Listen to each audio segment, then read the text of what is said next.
El sol se había detenido justo encima de la cúpula del palacio, como si supiera que ese sería el último día en que la voz del sheik resonaría por sus corredores.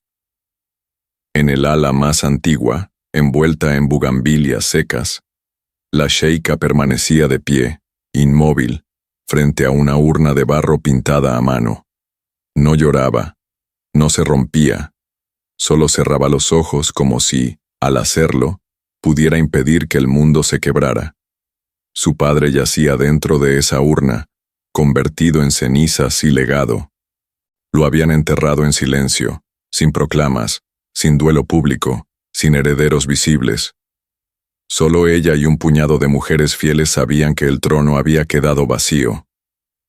Su hermano, el heredero oficial, había muerto hacía meses en una emboscada, pero la noticia jamás fue anunciada. La sheika tomó una decisión que cambiaría el rumbo del desierto: fingir que su hermano aún vivía, mientras ella gobernaría desde las sombras, como un susurro entre jazmines. Desde ese día, el jardín antiguo se convirtió en su santuario, no uno de oración, sino de poder silencioso. Allí, entre enredaderas y estanques escondidos, ella escribió cada orden, cada ley, cada decisión. Su caligrafía era tan firme como su mirada, aunque nadie la viera. Solo los criados más antiguos sabían que detrás de las órdenes reales, la mano era femenina. La sheika había aprendido desde niña a observar sin ser vista, a hablar poco, a dominar con delicadeza. En una cultura donde el silencio femenino era sinónimo de sumisión, ella lo transformó en arma. Su voz, cuando aparecía, surgía en cartas anónimas con sello de palacio. Su aroma, el mismo jazmín que impregnaba el jardín, se convirtió en marca de presencia. Y aunque el pueblo murmuraba sobre la ausencia del sheik, nadie se atrevía a cuestionar, porque el reino funcionaba, eficaz, próspero, fuerte, como si una fuerza invisible, o divina, lo protegiera. Las noches eran su momento de mando. Bajo la luna, con el cabello suelto y los pies descalzos, caminaba entre los surcos del jardín como quien recorre un mapa de alianzas y secretos. Los espías venían y se iban, los comerciantes ofrecían riquezas, los líderes de tribus buscaban consejo, pero todos hablaban con la sombra de un hombre, sin saber que era una mujer quien decidía. Un día, sin previo aviso, llegó una carta marcada con sello extranjero. Un diplomático del norte solicitaba audiencia con el sheik. Alegaba venir en son de paz, pero con intenciones comerciales claras. La sheika sintió una punzada en el pecho. Nadie había entrado al corazón del reino en meses. La llegada de un extranjero podía ser la grieta por donde la verdad escaparía. O tal vez, el inicio de algo que ni siquiera ella podría controlar.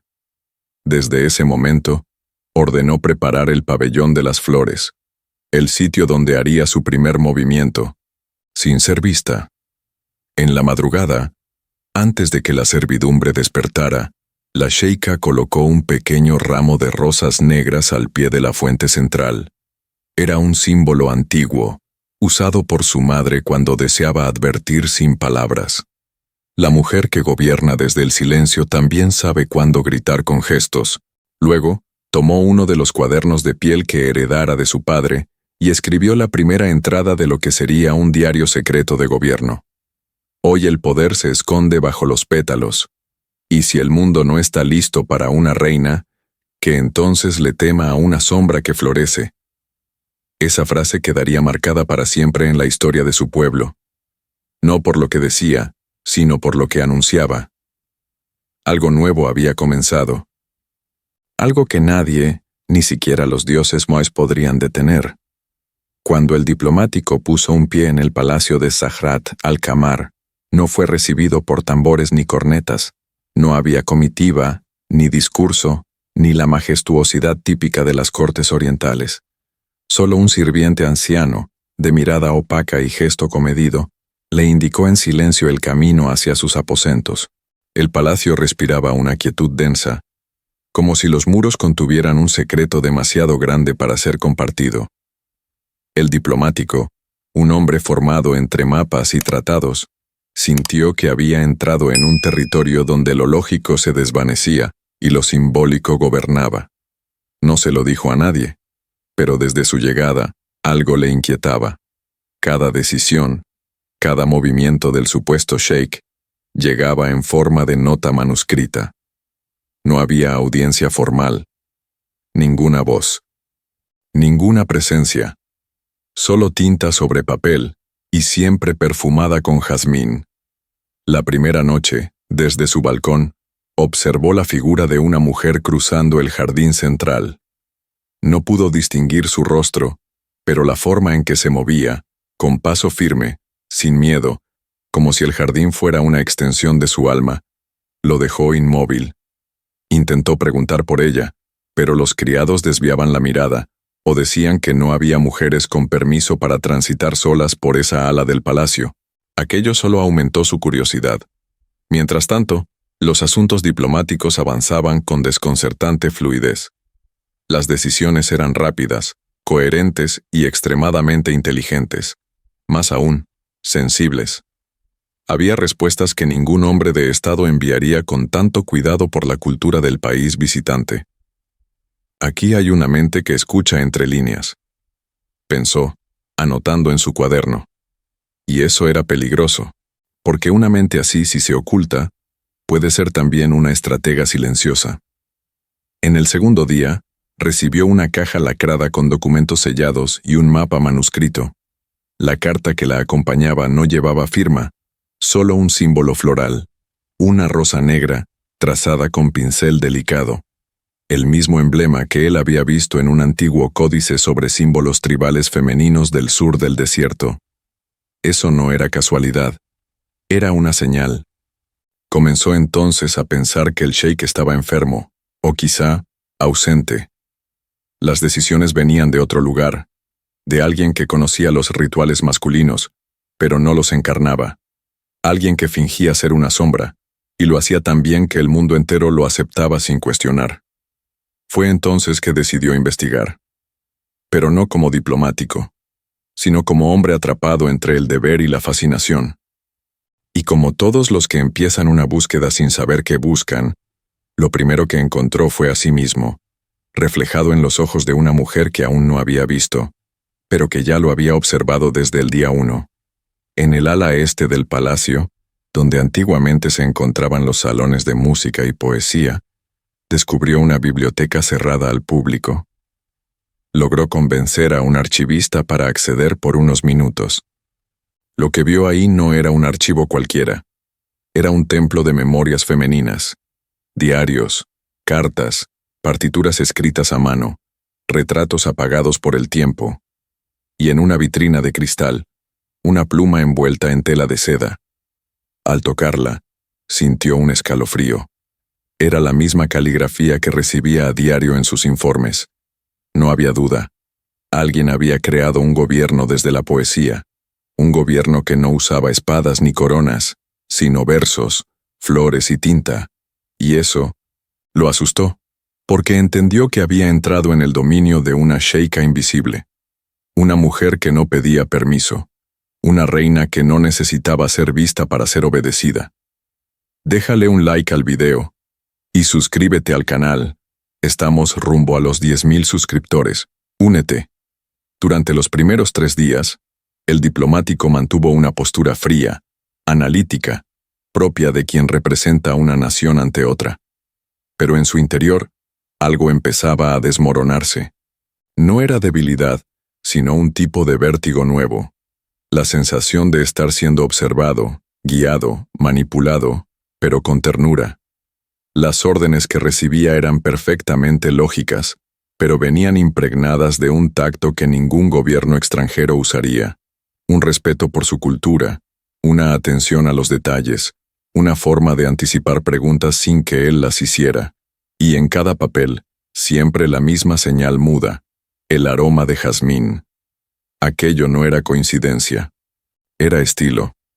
Era intención. Era identidad oculta. Y eso lo inquietaba más que cualquier amenaza armada. Una tarde, Después de una reunión frustrada con el supuesto portavoz del sheik, un anciano que repetía frases aprendidas como si fueran versos, decidió caminar sin escolta hacia el jardín central. No sabía por qué lo hacía. Era como si algo lo empujara hacia ahí. Al llegar, se detuvo frente a una fuente octogonal rodeada de plantas trepadoras. En el borde de mármol, alguien había dejado una hoja de palma escrita con tinta oscura. Decía: «La sabiduría no necesita trono, solo raíces». No llevaba firma, pero él ya reconocía esa caligrafía como si fuera una voz. Sintió un escalofrío. Alguien sabía que él llegaría ahí. Alguien lo esperaba. ¿Pero para qué? Esa noche, en sus aposentos, no pudo dormir. Se levantó varias veces, escribió notas desordenadas en su libreta, intentó repasar los tratados que había venido a negociar, pero su mente siempre regresaba a lo mismo. La mujer del jardín. No sabía si era real, si la había visto o si la había imaginado. Pero había algo en esa figura que lo ataba al palacio como un hilo invisible. Como si ella ya supiera todo sobre él, y él apenas empezara a entender que su misión ya no era solo diplomática. Cuando se asomó por última vez a la ventana, vio una luz encendida en la Torre de los Naranjos. Allí no vivía nadie desde la muerte del príncipe, y sin embargo, la vela ardía, como una señal, como un faro secreto en la oscuridad. A la mañana siguiente, encontró en su mesa una bandeja con té y un pequeño pastel de almendras. No había nadie en el cuarto. Solo una nota. La mirada que observa sin hablar, a veces ve más que 100 palabras.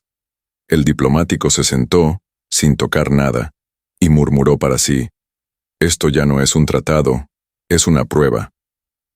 A partir de ese momento, dejó de enviar informes a su país. Cerró su cuaderno con el sello diplomático y empezó otro, más íntimo, más verdadero. El primer renglón decía: «Ella está en todas partes. Y yo ya no puedo fingir que no lo noto».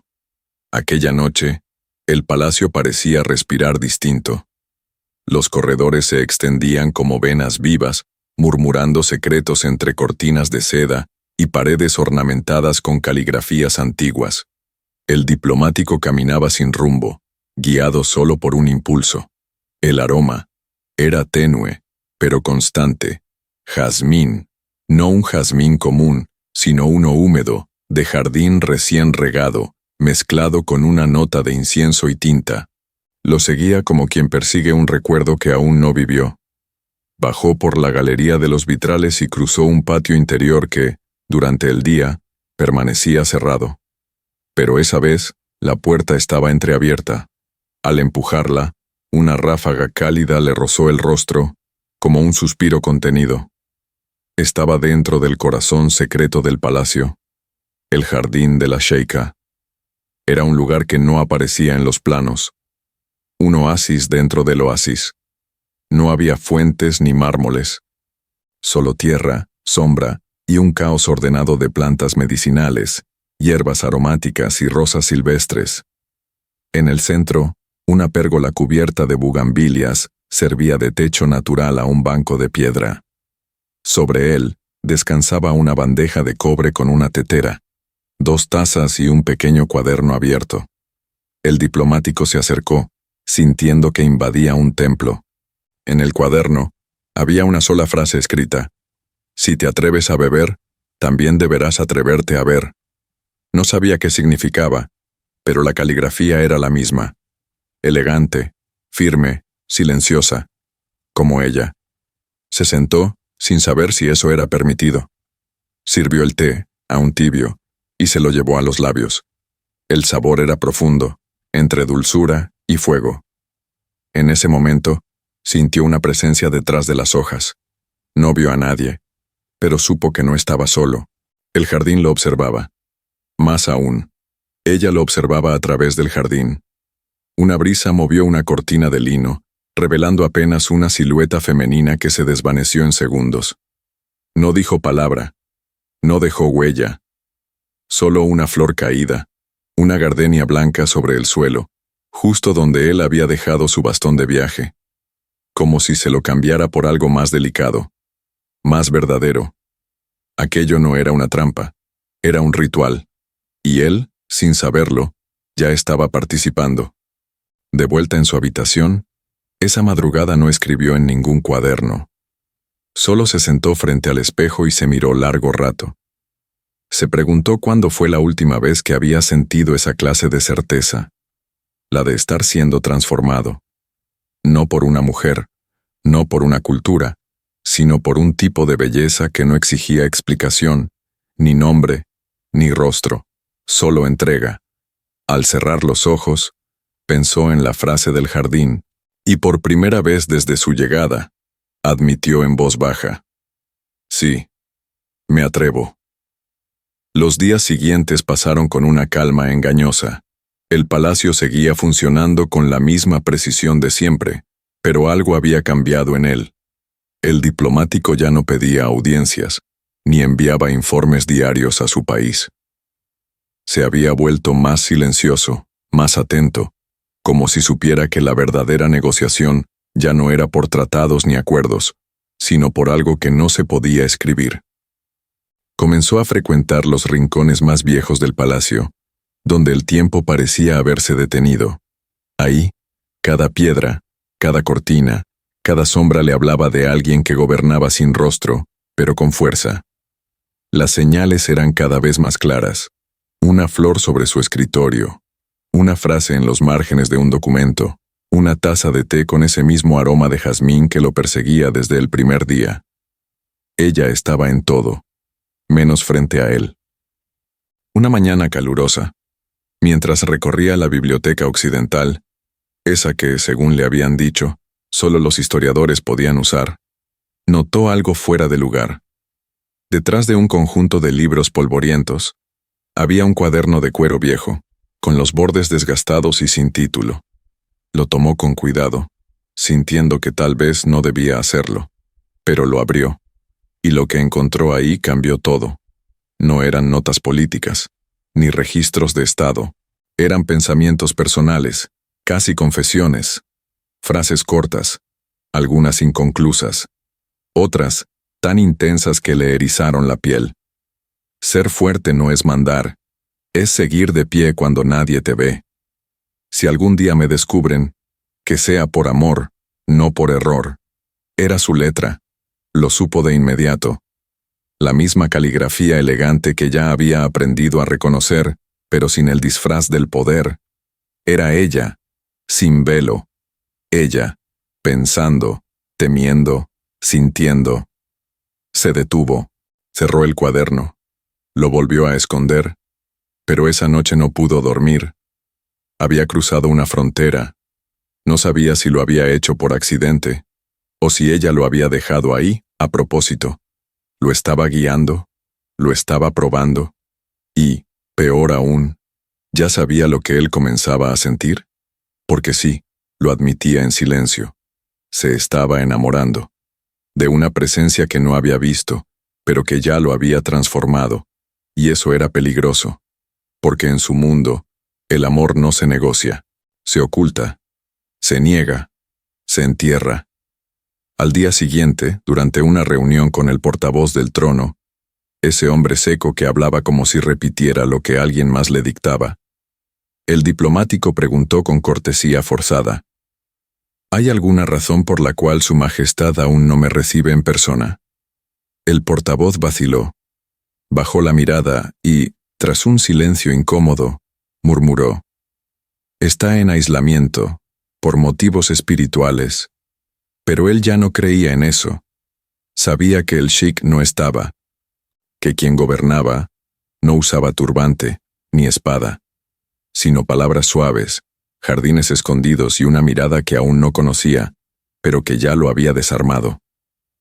Aquel mediodía, mientras el calor se filtraba por las celosías del ala sur, el diplomático decidió volver al jardín, no como visitante, sino como alguien que buscaba respuestas sin exigirlas. Caminó entre los senderos de tierra húmeda, deteniéndose frente a cada flor como si en sus pétalos hubiera pistas. El mismo banco de piedra seguía en su sitio, bajo la pérgola, Pero esta vez no había té ni cuaderno.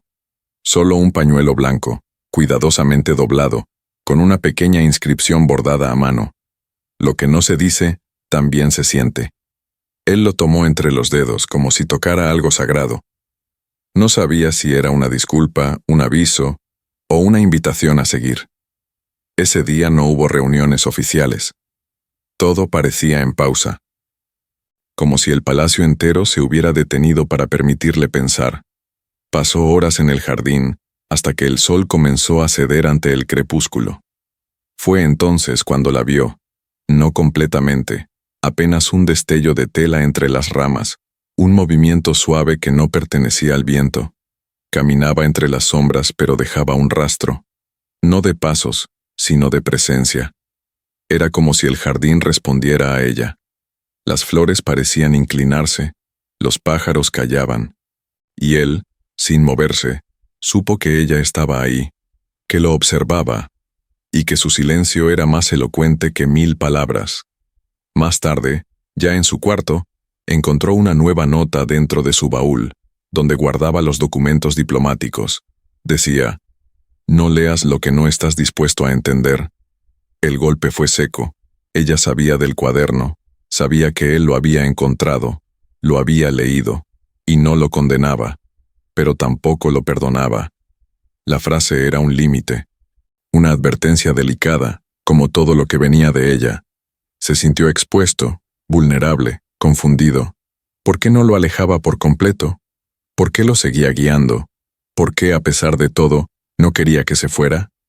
En su pecho comenzaba a crecer una mezcla peligrosa: culpa, deseo y una extraña lealtad hacia alguien que nunca lo había tocado, pero que ya lo había marcado. Esa noche no escribió en sus cuadernos. Caminó descalzo por su habitación, abrió las ventanas, dejó que el viento del desierto le golpeara el rostro. Murmuró en voz baja, casi como una plegaria: «Si estás ahí, muéstrame que esto no es solo un juego». Pero el viento no respondió, solo trajo consigo el aroma suave del jazmín, y eso bastó para entender lo que ella había escuchado. La noche cayó sobre el palacio con una lentitud ceremoniosa.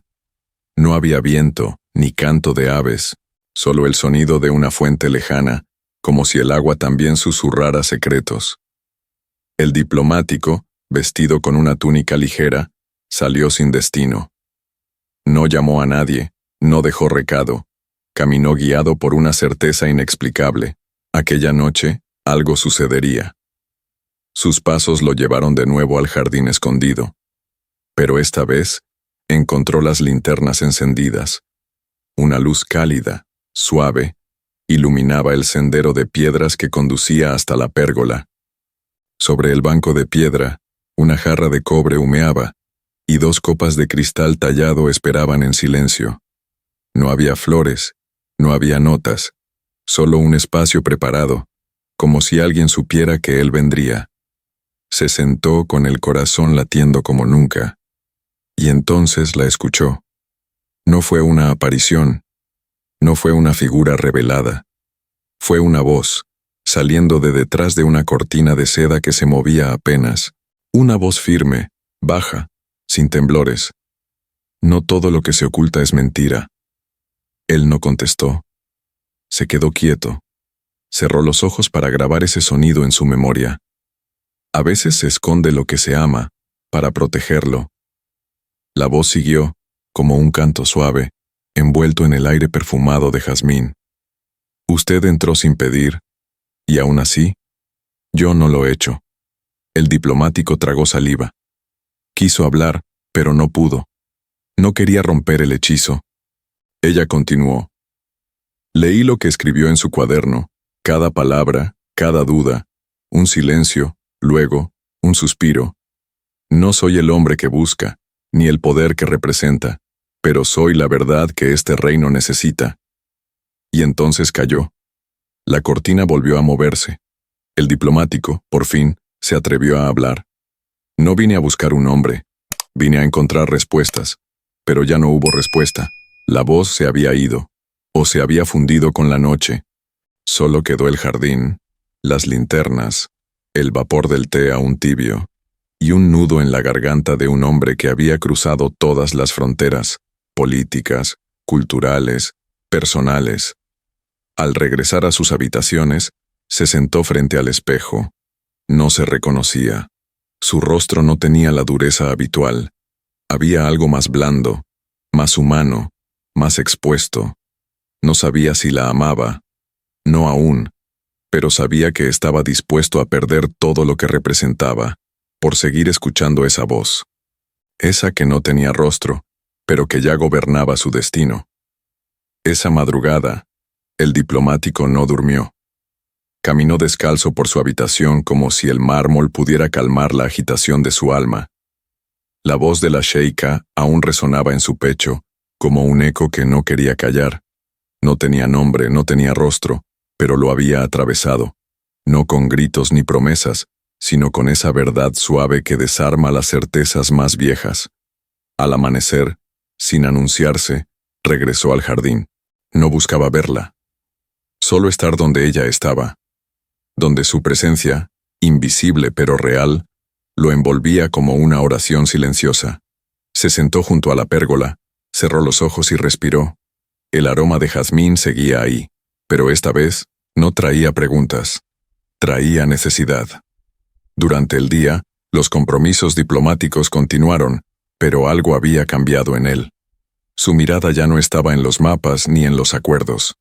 Observaba cada gesto de los criados, cada frase de los funcionarios, como si buscara pistas de ella. Y todo, incluso lo más trivial, le parecía parte de una coreografía secreta.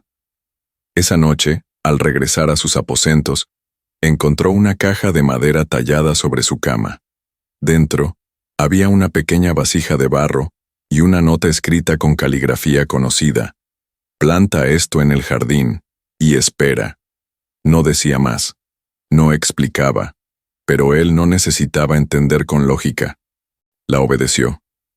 Bajo la luz de las estrellas, cavó con sus propias manos un hueco junto a la pérgola. Depositó la semilla con cuidado, como si fuera un tesoro.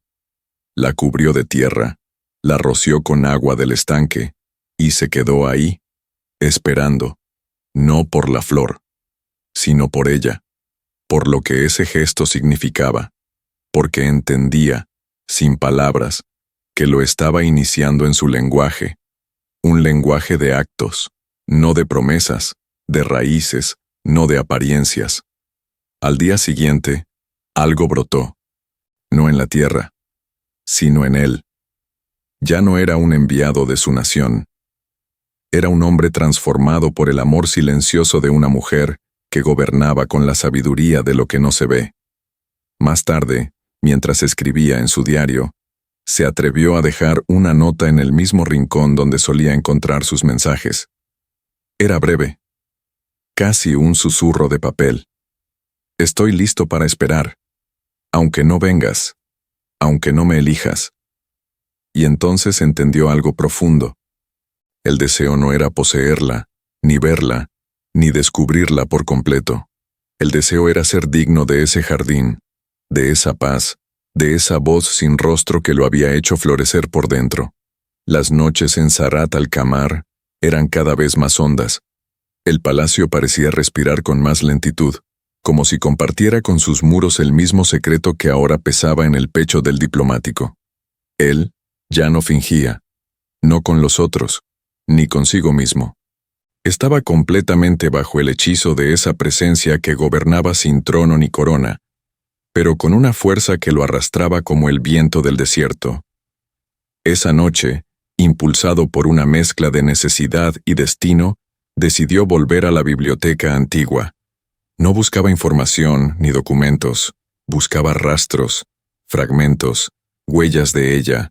Caminó entre estanterías cubiertas de polvo, hasta que, detrás de una tela vieja que cubría una pared entera, encontró lo impensable, un retrato. Una pintura antigua, con trazos delicados, parcialmente desvaída por el tiempo, pero aún viva. Era el rostro de una mujer. No llevaba joyas, ni velo, solo una túnica blanca, los ojos oscuros, la boca firme.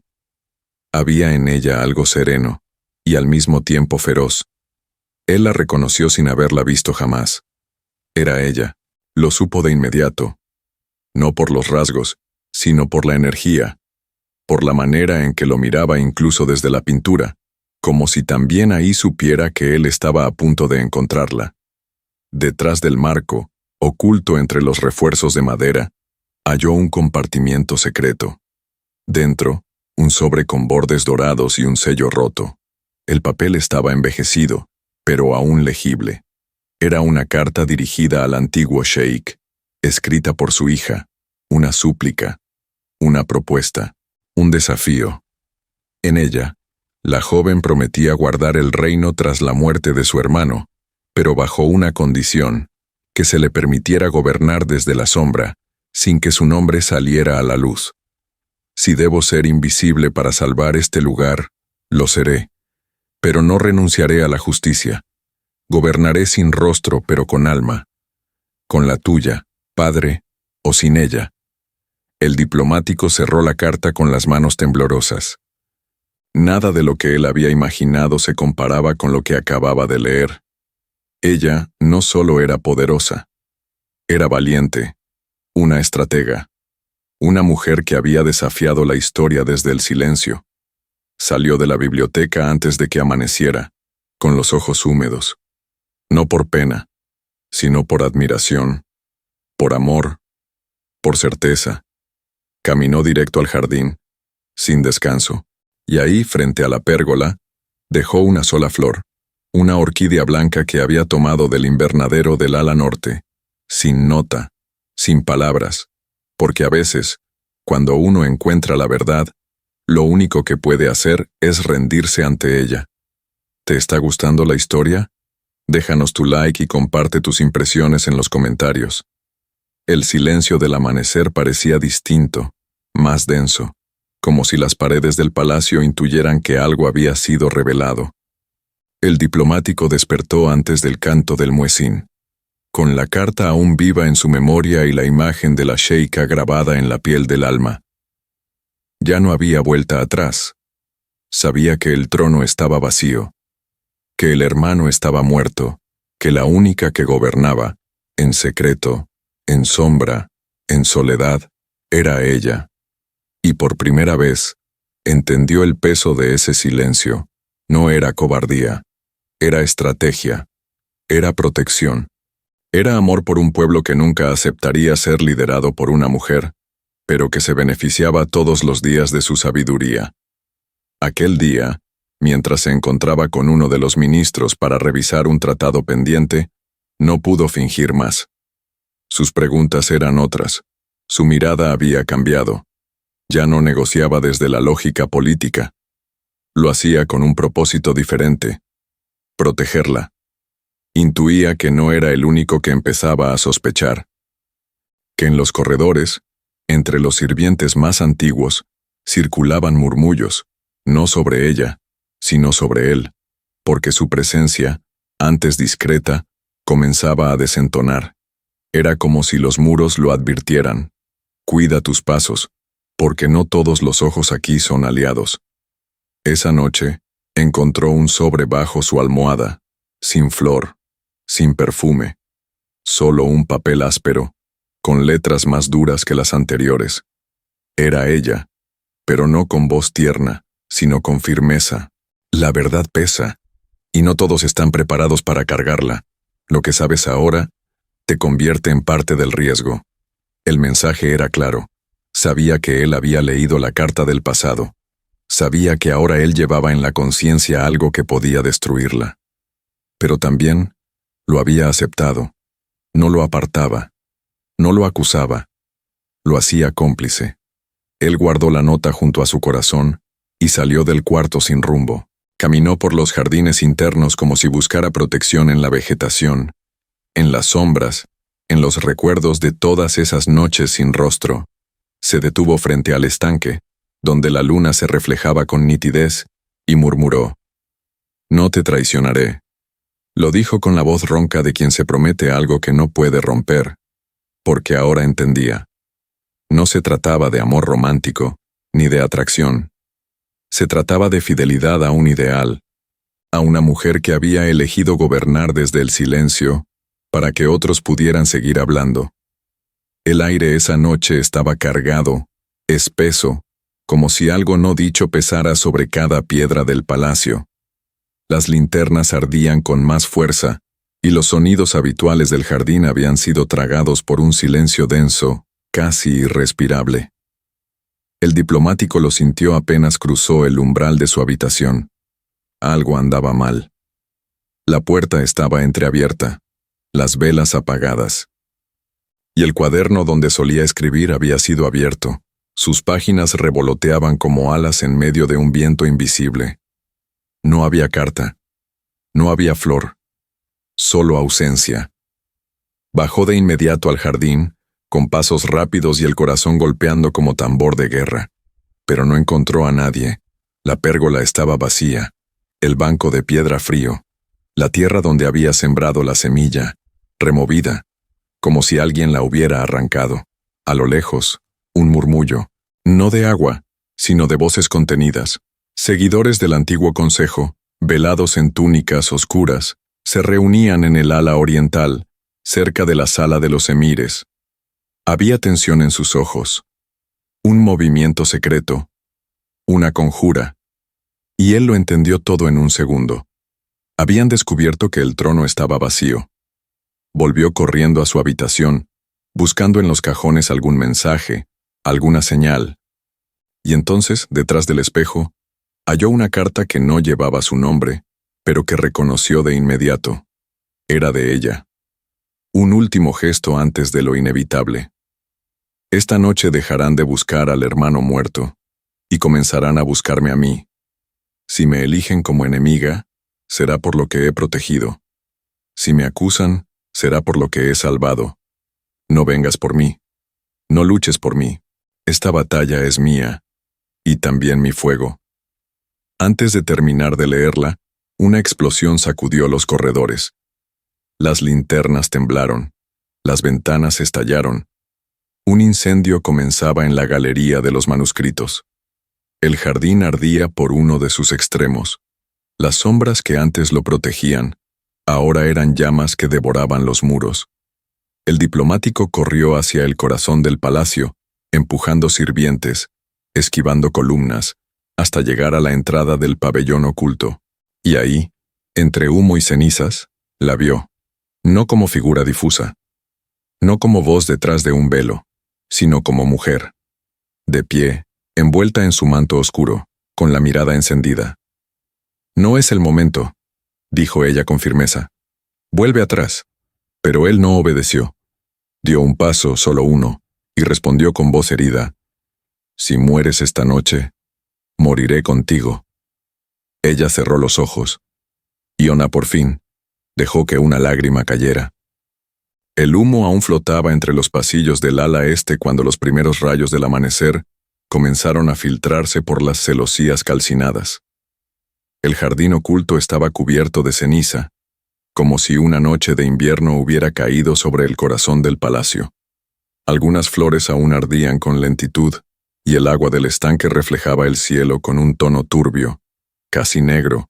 En medio de ese paisaje devastado, la sheika permanecía de pie, con los hombros tensos, los ojos rojos no por el llanto, sino por el humo y la rabia. A su lado, el diplomático había caído de rodillas, no por debilidad, sino por reverencia. Nadie más los había visto. Nadie sabía que en ese rincón, entre ruinas, se estaba sellando una promesa. Ella se acercó, con el manto aún empapado de olor a incendio, y lo miró por fin a los ojos. No como una sombra, ni como un misterio. Como mujer, como líder. Como alguien que había perdido demasiado para seguir fingiendo. «Tienes que irte», le dijo con la voz rasgada. «A partir de hoy, me buscarán como traidora. Y tú eres extranjero. Tu nombre será arrastrado con el mío». Pero él negó con la cabeza, sin apartar la mirada. «Mi nombre ya no importa, solo el tuyo, solo tu historia». Ella se agachó frente a él, tomó su mano, y por un instante, breve como un suspiro pero eterno en su significado, apoyó su frente contra la suya. Ese gesto, entre su gente, no era solo de amor, era juramento, era lealtad más allá del deber. No hay marcha atrás, susurró ella, y él respondió sin titubear. Entonces avancemos juntos, aun si el mundo se opone, aun si tú me apartas.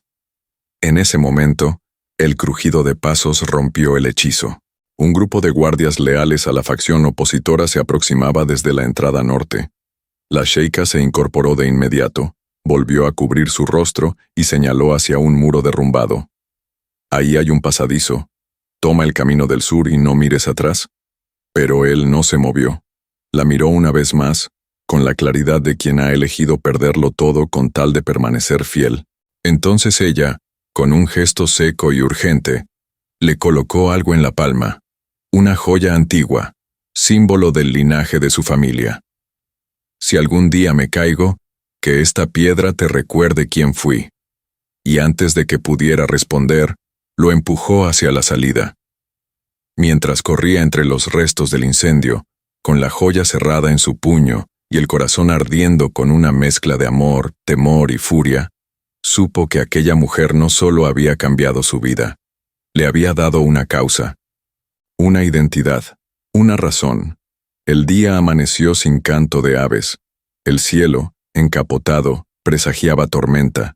El palacio entero había sido sellado. Los guardias de la antigua corte, ahora al mando de los emires conservadores, patrullaban cada ala con una frialdad metódica. Ya no buscaban al sheik. Sabían que no estaba. Ya no callaban sobre el hermano. Sabían que estaba muerto. Ahora, con sed de control, habían vuelto sus ojos hacia el jardín, hacia ella. La mujer que durante meses había dirigido un reino sin nombre, sin título, sin rostro. La acusaban de traición, de manipulación, de sacrilegio. No porque hubieran descubierto un crimen, sino porque habían descubierto una verdad que no podían tolerar. La sheika no huyó, no lloró, no pidió clemencia. Se mantuvo en pie, en una de las salas más antiguas del palacio, vestida de negro como una sombra firme entre los tapices rasgados por el humo. Frente a un grupo de hombres que una vez la sirvieron sin saberlo, alzó la voz. Sí, fui yo quien gobernó, fui yo quien evitó la guerra, fui yo quien escribió cada ley que firmaron sin leer. No me oculté por vergüenza, sino por sabiduría. Uno de los emires, el más anciano, la interrumpió con un golpe seco sobre el bastón. Te escondiste porque sabías que nadie obedecería a una mujer. Ella lo miró sin miedo. No obedecieron a una mujer. Obedecieron a la razón, a la justicia, a la compasión.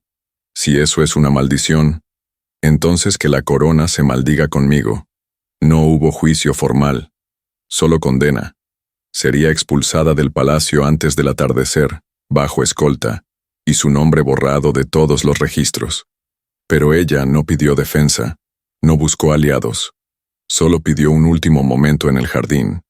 Ahí, donde todo comenzó, caminó entre lo que quedaba de sus flores, con los pies descalzos y el rostro al descubierto, sabiendo que cada paso era un adiós.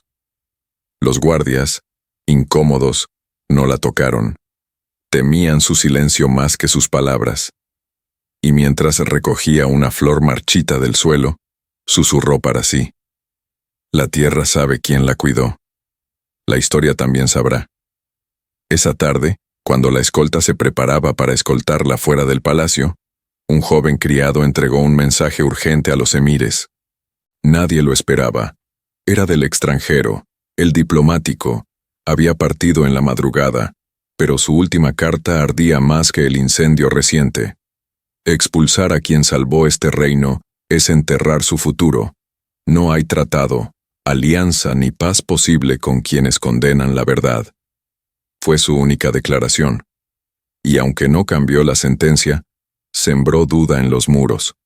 Porque ahora, entre las columnas, ya no solo se murmuraba traición, también se murmuraba legado. El alba llegó sin color. El cielo, cubierto de un gris espeso, parecía negarse a presenciar la expulsión de quien había protegido en secreto los hilos del reino. El palacio, antes lleno de música invisible y aroma de jazmín, era ahora un mausoleo de ecos. La sheika caminaba por el corredor central con los pies descalzos y una túnica sencilla. No llevaba joyas, ni velo, ni escolta personal.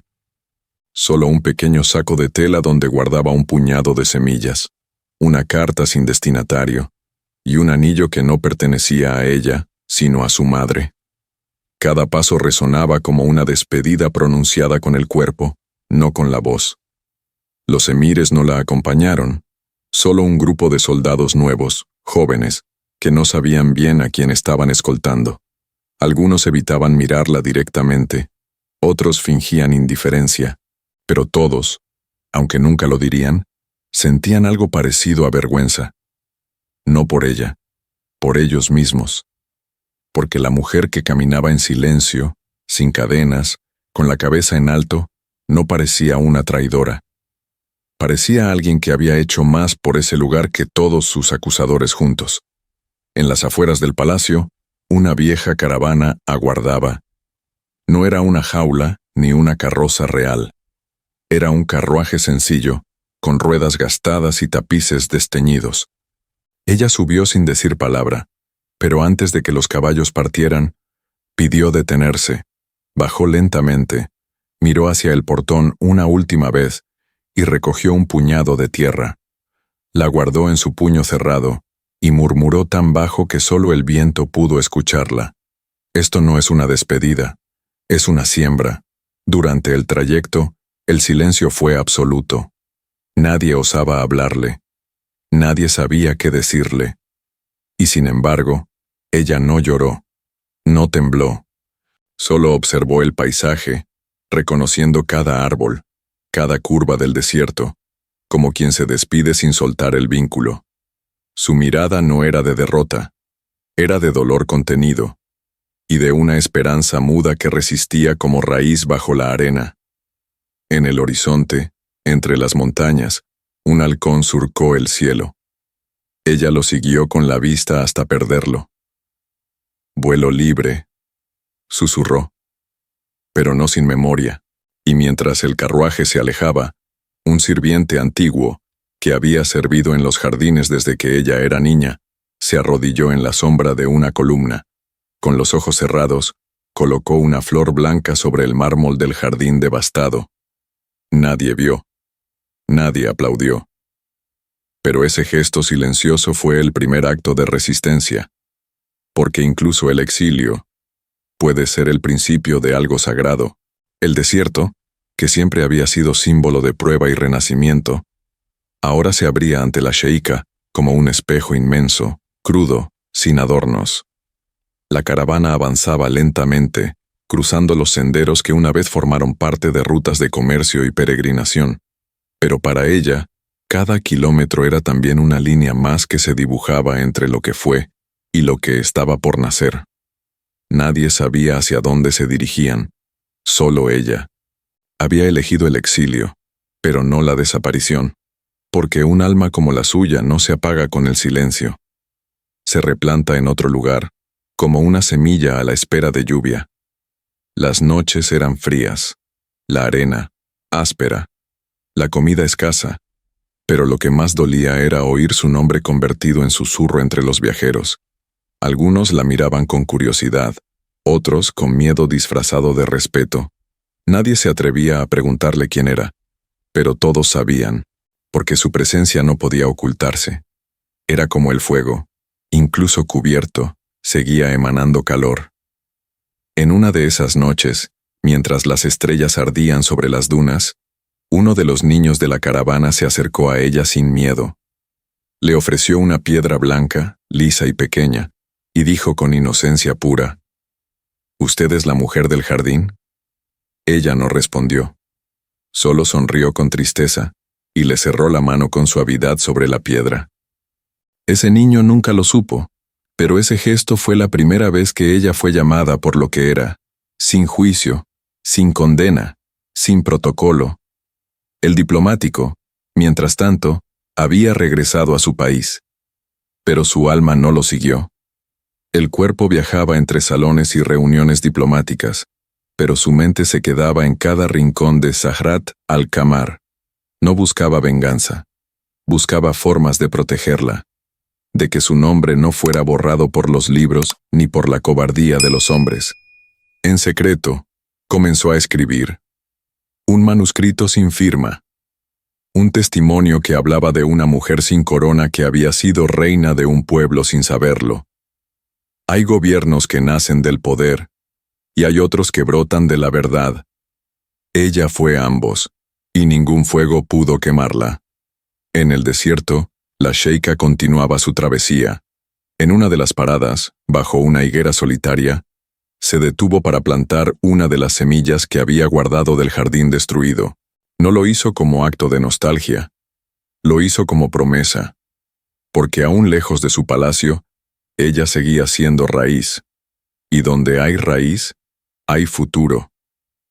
Los días en el desierto no se contaban con relojes, sino con sombras.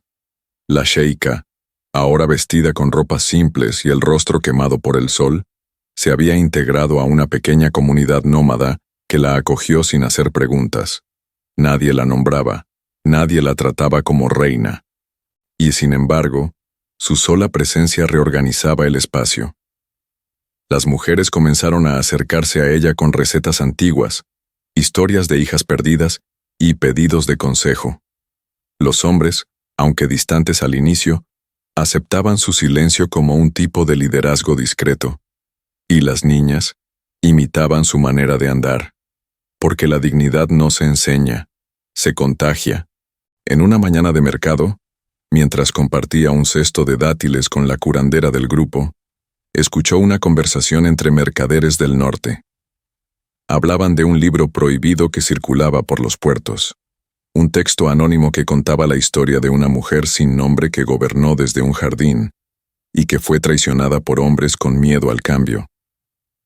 Al principio pensó que era coincidencia, pero una de las frases que citaron, donde hay raíz, el fuego no basta, era suya. Una de sus frases. La había escrito años antes, en los márgenes de uno de sus cuadernos. Alguien la había conservado, alguien la había escuchado. Esa noche, bajo el cielo abierto, no pudo dormir. Caminó descalza entre las dunas hasta llegar a la higuera que había plantado días atrás. No había crecido mucho, pero resistía. Se arrodilló junto a ella, acarició sus hojas, y dijo por fin en voz alta, no fue un adiós, fue un tránsito. Y aunque nadie la escuchó, esa frase cambió el aire, porque el dolor no había pasado, pero ahora tenía forma, nombre, rumbo. Al día siguiente, un anciano de la tribu se acercó con algo envuelto en tela. Era una joya, no cualquiera, la misma que ella había entregado al diplomático en su despedida. Un hombre del norte pasó por aquí hace días. No dijo su nombre, solo pidió que esto te llegara, si algún día florecía la higuera. Ella no lloró, solo cerró los ojos, tomó la joya y la apretó contra el pecho. No era una señal de regreso, era una prueba de que el lazo seguía vivo, de que alguien, en algún lugar, aún la nombraba sin miedo. La noticia llegó con el viento del oeste. Nadie la anunció con tambores ni con cartas oficiales. Fue una mujer vieja, vendedora de telas, quien primero lo murmuró entre las sombras de una tienda. Dicen que en la frontera del oasis de Amar apareció una curandera que habla como reina y escucha como madre. Al principio, nadie prestó atención, pero los rumores crecieron como río en deshielo.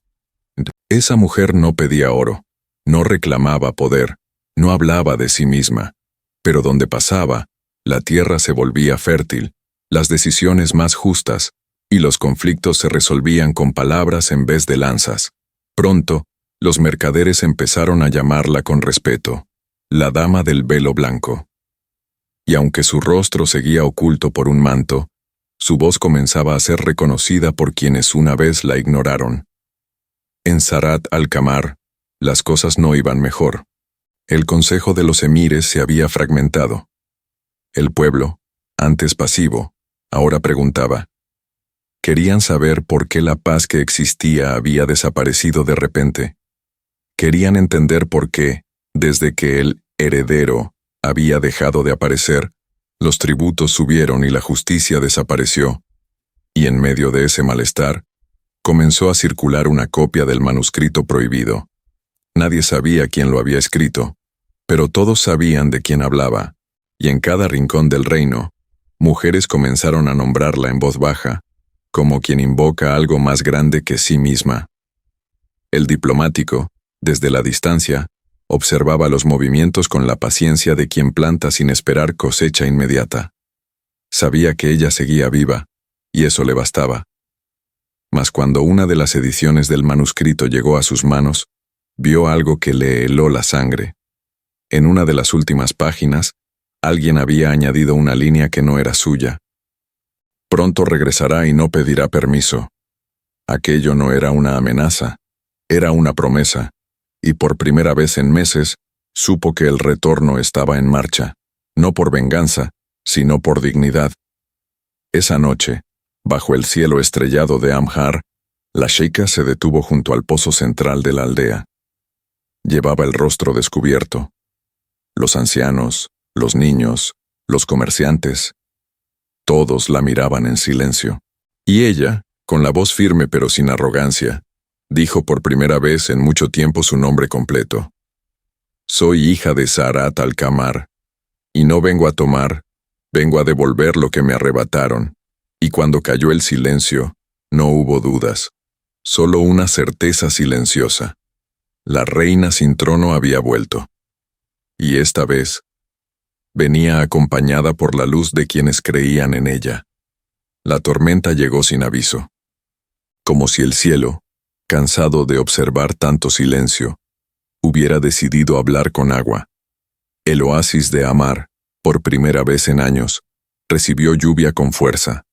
Las tiendas temblaban con el viento, los animales se refugiaban, y los niños corrían con gritos de alegría, sintiendo cómo cada gota lavaba el polvo acumulado por siglos de espera.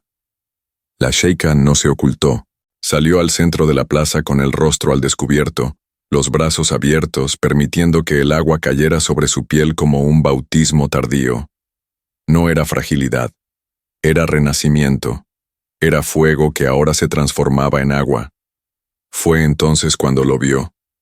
No fue una visión, no fue una memoria, era él, el diplomático, empapado, cubierto con una capa de viaje, montado en un caballo exhausto. Sus ojos la encontraron sin buscar, y durante un instante eterno, ninguno de los dos dijo nada, porque había palabras que solo el silencio podía guardar. Palabras que habrían roto el momento, que habrían sido más pequeñas que aquello que ya sabían.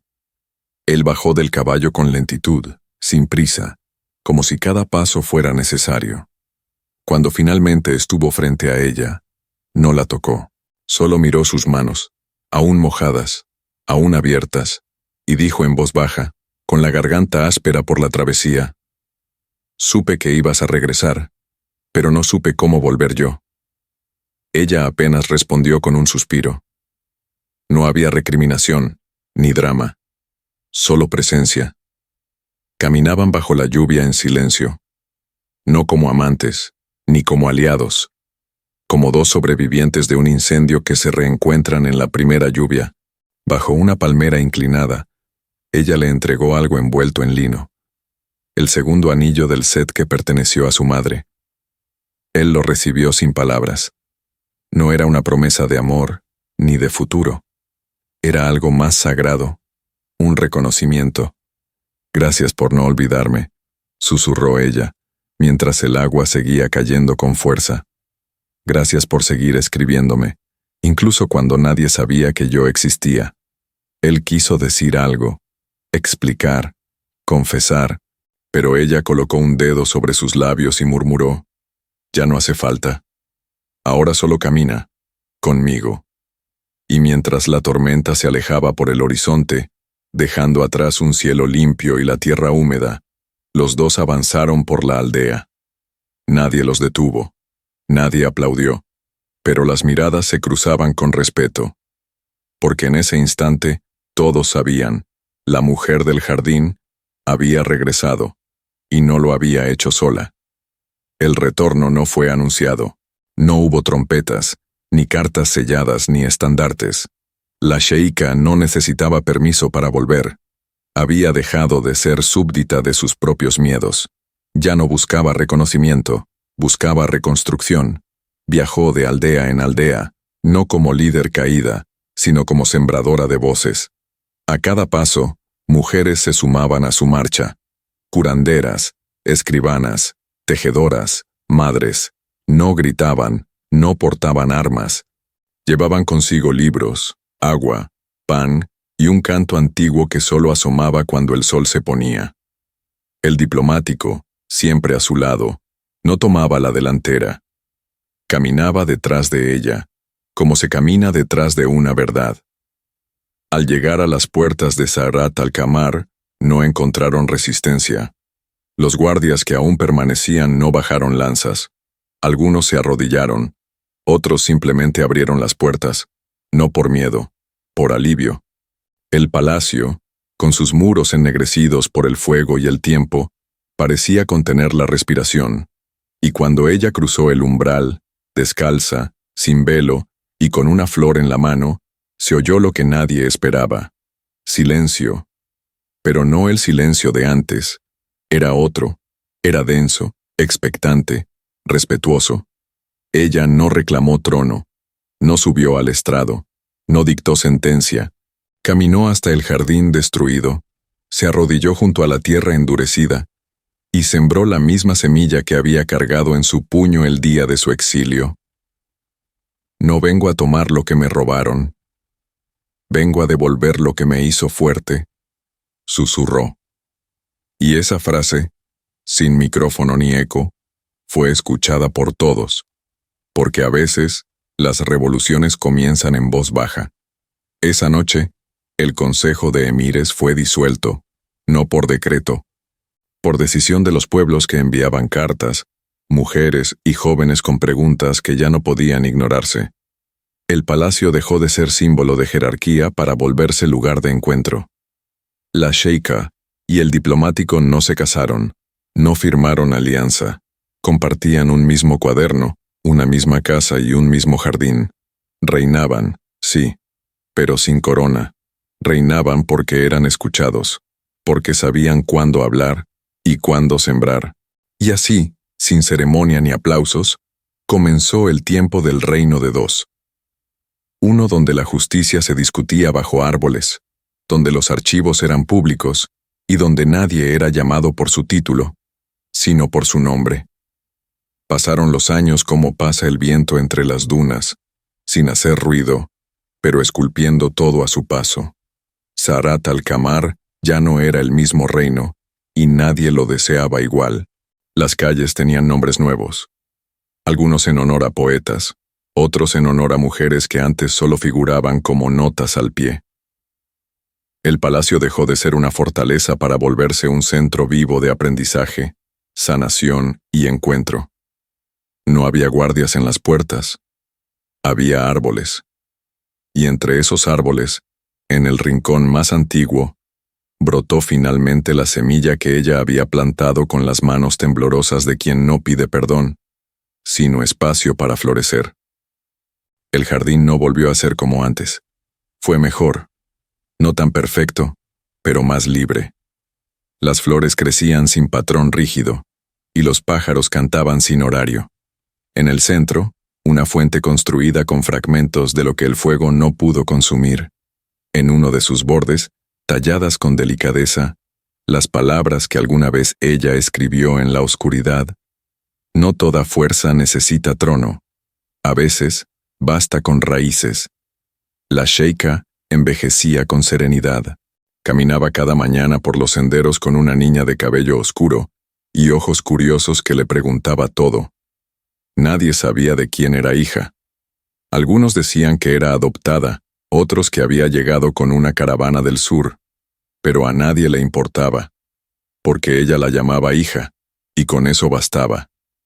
Le enseñaba a leer con los libros que antes estaban escondidos y a sembrar con las mismas manos que habían sostenido la corona invisible del reino.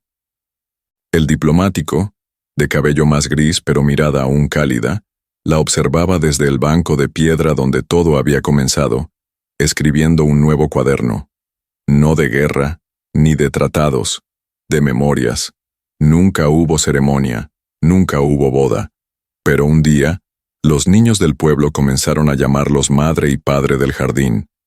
Y esa fue la mayor consagración que podrían haber recibido. No en un templo, sino en la voz de quien hereda sin necesidad de herencia formal. Y así, bajo cielos más claros, entre historias que ahora sí eran contadas en voz alta, el jardín de la Sheikha se convirtió en leyenda viva. No porque fuera perfecto, sino porque sobrevivió, porque se reconstruyó, porque enseñó a todos, incluso a quienes la desterraron, que el poder más verdadero es aquel que florece, incluso cuando nadie lo mira. Si esta historia te tocó el alma, no la dejes morir aquí. Dale like, suscríbete y cuéntanos en los comentarios. ¿Qué parte de este viaje fue también un reflejo del tuyo? Porque a veces, compartir un relato es comenzar a sanar.